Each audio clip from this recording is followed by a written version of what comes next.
Welcome to the Bible Made Clear. So we've been going through the Gospel of John, picking some things out. Last time we talked about the 7 I am statements that Jesus made, and today we're going to go through the 8 miracles. Some people list the 7 miracles, the 7 I ams, the 7 miracles. I'm adding 8 because I'm adding in the resurrection at the end. But so these all point, obviously, to the full deity of Christ, no differently than the I am statements. When you start to put all these things together, you realize what John is doing. John is making it abundantly clear from the very opening. In the beginning was the Word was with God, the Word was God. He's being very specific. In the Greek, that is very, very clear that the Word, the logos, which is the Greek word, is God, right?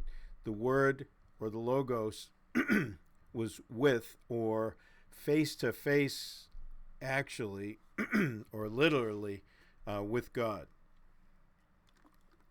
So,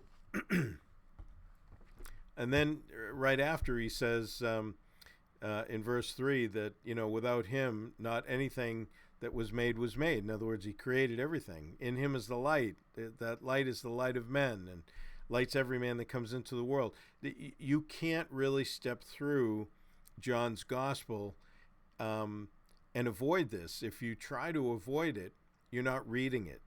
You're reading into it. This is what the cults do. This is what some wacky groups do. This is what other religions do. But this is not what the Bible is actually saying, which is important to understand for us. So I'll make it as fast as I can so it's not lengthy. But let's take a look at the 8 miracles. First of all, we have the turning water into wine. In John 2, everybody's very familiar with that. And obviously that's a miracle. That's not something that can happen naturally, especially upon command. Secondly, in John 4, we see that he heals a nobleman's son. And we'll talk about these. Number 3, he heals the lame man at the pool of Bethesda. We talked a lot about that some videos ago under the title of the cult killer for chapter 5, because it really does destroy every cult and ism and other religious group that tries to say that Jesus is anybody other than who he says he is. In John chapter 6, we have the feeding of the 5,000, and then Jesus walks on water. Well, nobody's ever done that. So these are obviously beyond question. He heals a man that is born blind, known to be born blind in chapter 9. And then he raises Lazarus in chapter 11, which obviously everybody knew even at the time. And again, we'll go through that. And then finally, the resurrection of Jesus himself, which he not only anticipated, but he claimed he was going to not only die, but rise in 3 days. Very specific. First of all, if you can raise yourself from the dead, you're obviously God. And, you just make it more and more certain when you start to put certain criteria on it, how it's going to happen and when it's going to happen. Interesting things. So the significance of these as we go through, first of all, the turning the water into wine. This is showing Jesus' power over creation.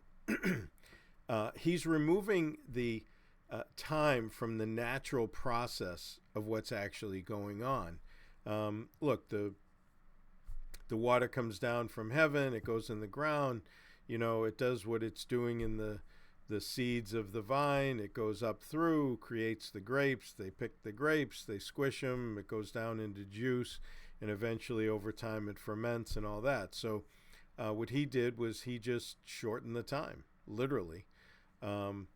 but he's removing that natural process. Now, interestingly enough, John tells us that this was Jesus' first miracle, okay?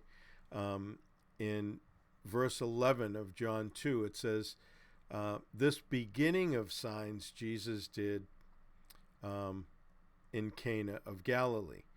Now that's important because a lot of the Gnostic Gospels from the 2nd century, the Gnostic traditions, they had Jesus doing miracles and tricks and magic stuff from when he was a little kid. None of that stuff is true because this is the first thing that he did. John lets us know that. And when we get to chapter 4, and he heals the nobleman's son, John tells us again, this again is the second sign Jesus did, right, when he had come out of Judea into Galilee. So there's a process here. You know, John is actually, within the first few chapters, is actually giving us days. He's walking through the days and explaining that this is on the first day, this is on the second, as opposed to look for it now. I know one of the commentaries that I was reading was talking about, I think it was Thomas Constable, talking about how the viewpoint really that in Genesis you have the 7-day creation week, 6 days of creation, and then the rest day. And that's what John is kind of exempling here. He's providing the new creation. This is, you know, you had the original creation. He's the creator. You learn that in John 1:3. But then as you walk through the days, you know, he ends up doing this creation work in a sense. Let's see. I wonder, maybe I can find it for you. I think it would be beneficial. So here it is here. You can see it on your right there. So it's actually, Constable quotes this from Morris. It says, the opening of the narrative proper might well be understood as the account of the happenings of one momentous week. John does not stress the point, but he does give notes of time that seem to indicate this. The first day is taken up with a deputation from Jerusalem that interrogates the Baptist, right? That would be in chapter 1. The next day, we have John's public pointing out of Jesus, right? So in John 1:29, it says, the next day John saw Jesus coming toward him. Day 3 tells of 2 disciples of the Baptist who followed Jesus, right? So in John 1:35, it says, again, the next day John stood with 2 of his disciples. It seems probable that John 1:41 takes us to day 4, and that says, he first found his own brother Simeon and said to him, we have found the Messiah, which is translated the Christ. Again, it seems like that would be the next day, but not for sure. It tells us, he says, of Andrew's bringing of Peter to Jesus. Day 5 is the day when Philip and Nathanael come to him, right? In John 1:43, it says, the following day, Jesus wanted to go to Galilee, right? The marriage in Cana is 2 days after the previous incident. In other words, the 6th and 7th day. So when you go into chapter 1, it says on the third, chapter 2, verse 1, on the 3rd day, there was a wedding in Cana of Galilee. So, this ends up taking up a time of 2 days. So he says, if we are correct in thus seeing the happenings of one momentous week set forth at the beginning of this gospel, we must go on to ask what significance is attached to this beginning. The parallel with the days of creation in Genesis 1 suggests itself and is reinforced by the "in the beginning" that opens both chapters. Just as the opening words of this chapter recall Genesis 1, so it is with the framework. Jesus is to engage in a new creation. The framework unobtrusively suggests creative activity. And so, we're talking here about really getting into the new creation. I just thought that was really interesting insight, because why else would John keep picking out the next? Now, obviously, when he gets to this first miracle, the the issue here, as you read the text, really gets into the fact that he's doing it really for his disciples. That's really seems to be the focus. If we look up, I think College Press has a point here. They kind of talk about the days too. But here it says, the point is that Jesus took his disciples to Cana that they might see his glory. There's also the possibility that he took this opportunity to show these former disciples of John, talking about John the Baptist, right, the contrast between his type of ministry and that of their former teacher. The Baptist's disciples came later and asked Jesus why his disciples did not fast. In other words, why his ministry differed from that of John the Baptist. Jesus was not eccentric and aesthetic like John the Baptist, but neither was he a glutton and a winebibber, right, as he was accused. As Trench points out, now R.C.H. Trent was a classic grammarian, many years ago. He did some works that are pretty valuable, talking about parables and grammar and stuff. But he says, as Trench points out, Jesus had a harder and a higher task than the Baptist. Jesus mingled with men in their daily living and sought to sanctify and purify their everyday activities, while John withdrew from the common activities of men. Now, that would also include a wedding. I mean, God instituted marriage, so this was appropriate for Jesus to be here and to be part of it, because God is part of it, okay? This is one of the very few things that come from the other side of sin in the garden, right? Marriage was created before sin, and it carries through till after. So, let's see, it goes on.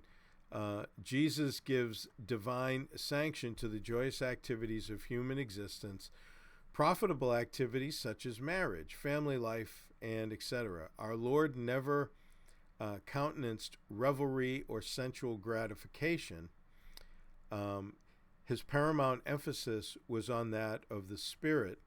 Jesus gives sanction to the wholesome activities of this world only insofar as they constantly lead us to a higher and holier walk with God. Now, that's important because we have a tendency to separate things in our minds. We say, well, this is the sacred and that's the secular. This is the holy and that's the profane, which profane is just it's from the Latin term profanum, which means away from the temple. So, but there are, it's not just when we arrive at church that things become spiritual. We're to be spiritual all the time. And that means, like Jesus, and it's definitely a harder and higher task to bring a measure of spirituality into what we would see as a secular situation. I mean, look, we can't control other people, their wills, their practices, behavior, and everything else. We can control our own, but we can certainly influence it and at least represent what God would want in these various situations. So I just find it interesting that Jesus was mixed in with this wedding, and then um, since he instituted it in the first place, and then you know, but things that the family does and everything, as long as it's not pulling away and damaging our relationship with God. Um, Family life, God created families. I mean, he wants family life to be enjoyable, to be, um, you know, what we would kind of see as a normal biblical family, as it's arranged, which is really not part of our topic today, but just to say that. Now, the second one, the nobleman's son is healed in John 4. So now here, obviously Jesus is seen to have power over sickness, but he's healing from a distance. He doesn't have to be in the room.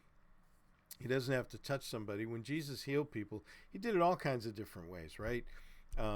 He spoke and they were healed. Like this one, he heals at a distance. He touched them. He spit in made mud, put it in, blind man's eye. Said to people, be it you according to your faith.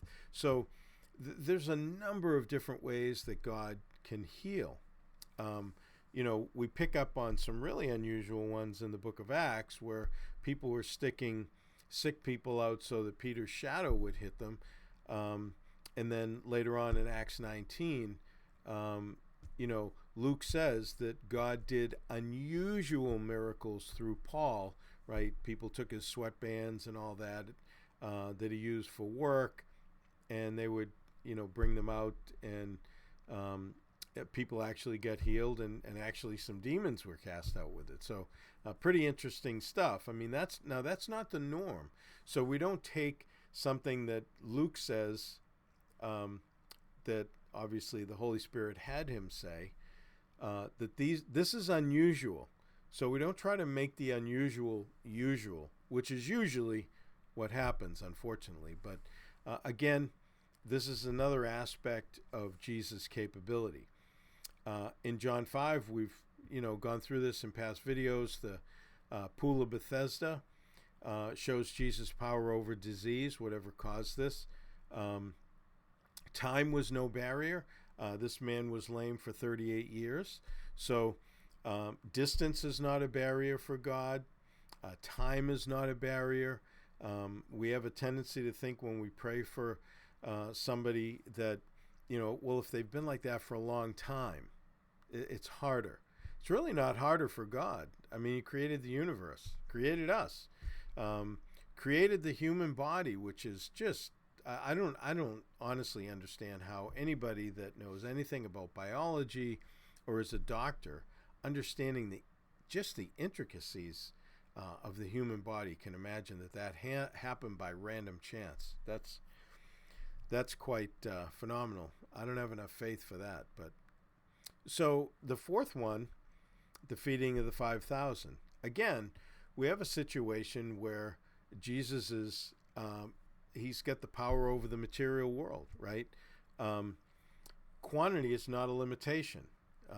If we go to John chapter 6,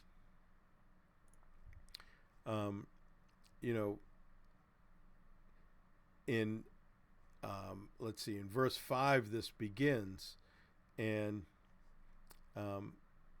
he asked Philip, in verse 5, where shall we buy bread that these may eat, right? But he said this to test him. Now, God never asks a question that he doesn't know the answer to. He always asks a question for some form of testing or for confession, right? Give a person an opportunity basically to confess, to come clean. Or in this case, obviously he was testing him. He's testing his faith, and it was a learning exercise for Philip, right? Philip answered him in verse 7, right? 200 denarii worth of bread's not sufficient for them, that every one of them may eat a little, right? So they find this kid, right? He's got 5 barley loaves, 2 small fish. they're saying, you got thousands of people here. Like, this is like saying, hey, we got, 2 cheeseburgers. How are we going to feed all these people with 2 cheeseburgers? So, obviously, Jesus, well, I mean, he can create something out of nothing. He did that with the universe. So, the existence of something, the material, none of this is a barrier to him. It's just phenomenal when you really take the time to dig in. The next one is Jesus walks on water, right? Again, here's the power over nature. Contrary to natural law, I mean, contrary to gravity and ballast, I mean, he should have sank. I mean, obviously, that's what displacement's all about, right? The reason a boat doesn't sink, even the big heavy battleships, is because the water that would take up the area that they are taking up in that water is actually heavier than they are. Once you become heavier than the water, you sink, right? For the area or the amount of water that you are displacing. So, I mean, this is, these are some of the laws of physics. So, I mean, that's just how it works. That's how material works. But he has power over nature at his command when he needs it, when he wants it, right? In chapter 9, there's a guy that's born blind. This is power over disease again. Again, time was no barrier, nor was healing the man's eyes and brain. I think we need to realize when Jesus gave somebody sight, he had to heal their brain. Some of these brains never saw. I mean, you see with your mind, like your brain is you're taking these images in through the lens of your eye, but then it goes across the optic nerve into your brain. Your brain's going to interpret all that. It's got to interpret the colors, the shapes, the movement, all that stuff. So Jesus had to heal their brain. Now, this is phenomenal. I mean, this is, I want to go to John 9 for 1 second, because when they asked him, who sinned in verse 2, the man or his parents, that he was born blind, Jesus answered, neither this man nor his parents sinned, but that the works of God should be revealed. Now, the punctuation can change what this means. So G. Campbell Morgan suggests that the punctuation be changed so that it would read, neither this man nor his parents sin, period. Now, then the next sentence would be, but that the works of God should be revealed in him. I must work the works of him who sent me while it is day. The night is coming when no one can work. So you can either read it that the implication that God, in a sense, almost made him like this, that the works of God should be revealed in him. But I think the punctuation, changing it, putting a period after sinned, reveals more of the perspective of Jesus, which at least I personally agree with G. Campbell Morgan on this, where he's saying, hey, this guy and his parents, they didn't sin. But that the works of God should be revealed in him, I need to work the works of him who sent me while it is day. In other words, neither. But let's heal him that God would be glorified. Let's do God's works while we can do it, while I'm with you, so that God can get the glory. As long as I'm in the world, I'm the light of the world. So let's let that light shine. I think that's more of the the focus of the text, but you can read it either way. I think grammatically it would work either way.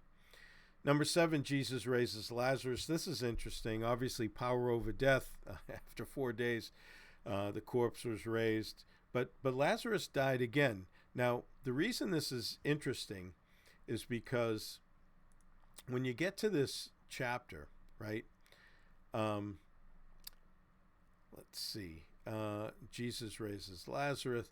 Now, in verse 45, it says, "Then many of the Jews who had come to Mary and had seen the things Jesus did believed in him." Okay? But some of them went away to the Pharisees and told them the things Jesus did. Then the chief priests, right? Verse 47, "And the Pharisees gathered a council and said, 'What shall we do? For this man works many signs.'" I mean, but they're ignoring what the signs are because they have a predetermined and set bias against Jesus. "If we let him alone like this, everyone will believe in him, and the Romans will come and take away both our place and the nation." They were concerned about their jobs, their position, their status, okay? And one of them, Caiaphas, being high priest that year, said, "You don't know anything at all." Now, they go on to talk about this. Now, and Caiaphas actually gives a prophecy that he doesn't even realize he's doing it. Let's see. Let me just grab the verse here. All right. So in chapter 12, after all this, it says, "Now a great many of the Jews knew that he, Jesus, was there, and they came for Jesus' sake, not for Jesus' sake only, not just to see Jesus, but that they might also see Lazarus, whom he had raised from the dead." So Lazarus was a great witness to the power of God, who Jesus was, right? Now look at this. This amazes me. "But the chief priests plotted to put Lazarus to death also, because on account of him, many of the Jews went away and believed in Jesus." That's unbelievable to me. No pun intended, but I mean, think about it. These guys are like the mafia. So, there's a loose end. People are believing because he raised this guy from the dead. They never question the fact that how did he do that? Like, maybe he is who he's saying he is. People don't have the power over death. He raised this guy. But instead they say, hey, we may have to kill Lazarus too, because people are believing in Jesus because of him, so we may have to just kill both of them. These are the people that are plotting this out because they are saying Jesus is breaking the law. They're breaking the law. I mean, they're plotting a way to break the law and avoid, like, murder. It's unbelievable. I just I read that and it's like you got to wonder. So then finally, the resurrection of Jesus is in chapter 20, right? He has power over death. Obviously, he raises Lazarus, but he raises himself. It says that God raises him, and also he raises himself.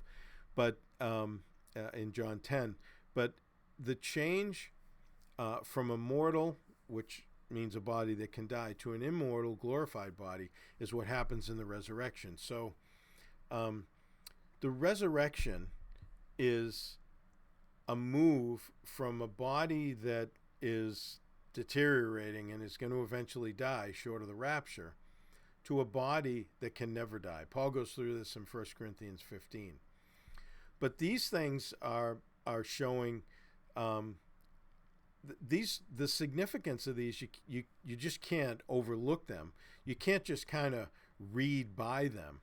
There's no way to avoid this. I mean, John is so determined to make it clear that Jesus is God. As a matter of fact, in chapter 20, in the resurrection, Thomas wasn't there initially when everybody saw him. And then he said, I'm not going to believe unless I can stick my finger in his hand in his side. And then when he saw him, what did he do? He fell to the ground and he said, "My Lord and my God." I mean, he didn't have to, Jesus said, "Here, you can touch me, Thomas," but he didn't have to. He realized what was actually going on. And he called him his God. I mean, for a Jew to say to a person standing in front of them, "My God," again, John is bringing all this up because of the focus of his gospel. So, and we've talked about before, homework with the Gospel of John, picking a verse out of each chapter that demonstrates the deity of Christ, and getting the theme of each chapter. I mean, the Gospel of John is just great for doing that. I'd highly recommend it. But anyways, so in conclusion, Jesus had power. We see this in through the Gospels over death, sickness, nature, the spirit world, and sin. No human being has that. We have no power over death. We have no power over sickness. God has made our bodies that they heal, but you can, like Elisha, right? He died of the sickness wherewith he would die, right? So we don't have the power over nature. We can't just still storms. We can't walk on water. We don't have power over the spirit world. We don't have command over. We don't even know where the spirit world beings are. Okay, so and sin, obviously. I mean, we have a sin nature. Jesus didn't. So man has no power over these apart from a right relationship with Christ. Now, this was seen obviously in the spirit world in Acts 19 with the sons of Sceva that Luke lays out there. But I mean, certainly in Christ, according to God's will, as he's working in a situation, he can use us as a vessel to have the power. I mean, there are people, Paul and Peter prayed over people they raised from the dead, right? Dorcas and then Paul with Eutychus that fell out of the window. But they didn't just go around doing that like if they wanted to. That wasn't like, in their bag of tricks. That was something God worked through them when God wanted to do that. Same with sickness, nature. I mean, look, if Paul had the power over nature, he wouldn't have been shipwrecked 3 times. And again, the spirit world and obviously sin. Secondly, Jesus' miracles interacted with human need. Jesus was meeting needs at the same time demonstrating that he was the Messiah, that he was God in human flesh. They validated the claims of his messiahship, that he was Messiah. However, at the same time, he didn't do them just to do like a magic trick and to wow people. That would have been like jumping off the temple. That's what Satan recommended. Do some temple jumping. That's what the celebrities and everybody does all the time. They do something to wow everybody, to get the temporary glory, get it right now, but then, it's over until the next person does something else, right? He was doing miracles in accords with what the Messiah would do and with what he said at the beginning of his ministry in Luke 4 that he read from Isaiah 61. So this is what, in other words, when the Messianic age comes, there's not going to be sickness and lame and people that can't talk and all these other things, because God is going to put back things more into an Eden-like state, and you're not going to have a lot of the effects of sin on people. Okay, that's why if somebody dies, Isaiah says, at 100, they're going to look at him and say, wow, that guy must have been cursed, right? We look at somebody that dies at 100, we say, wow, they lived a long life, right? Well, it's going to be different because people are going to have long lives again. But that's why it's important to understand the miracles. They validated who he was, right? And at the same time, they also interacted with human need, because it is responding to the human need that's been damaged by sin that these miracles are there to assist and overcome. Number 3, the particular type and timing of miracles were isolated to Jesus. In other words, the miracles revealed Jesus' deity.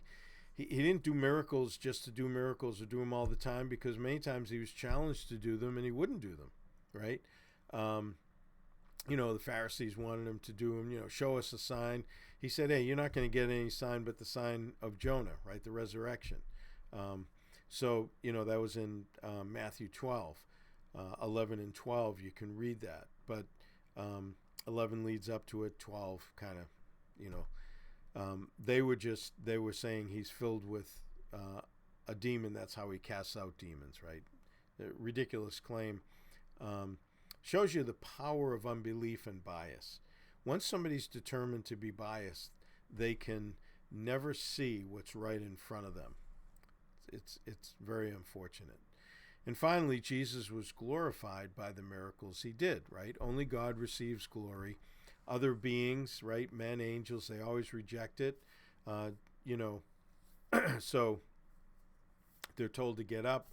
The angel told John in the book of Revelation, get up, hey, I'm your fellow servant. In other words, hey, I serve God like you serve God, so you don't worship me, right? Hebrews 1 quotes the Old Testament where it says, when the Son comes into the world, let the angels of God worship him. Only God gets worship, not people, right? They tried to bow down before, Paul and Silas when they were doing miracles. They said, oh, the gods have come down among us. They said, hey, don't worship us. Same thing, Peter and John in the temple. They were associating them with the miracle of the guy that was lame and now walking around in the temple. And they said, hey, this is by the righteousness of Christ. It has nothing to do with us. It's not by our righteousness this happened. It's just faith in Christ that got this to occur like this. So, look, it's always about him, right? But anyways, I just wanted to, get you through that. Something else to add to the Gospel of John in your study. And hopefully it was helpful for you. So until next time, may God richly bless you as you study his word.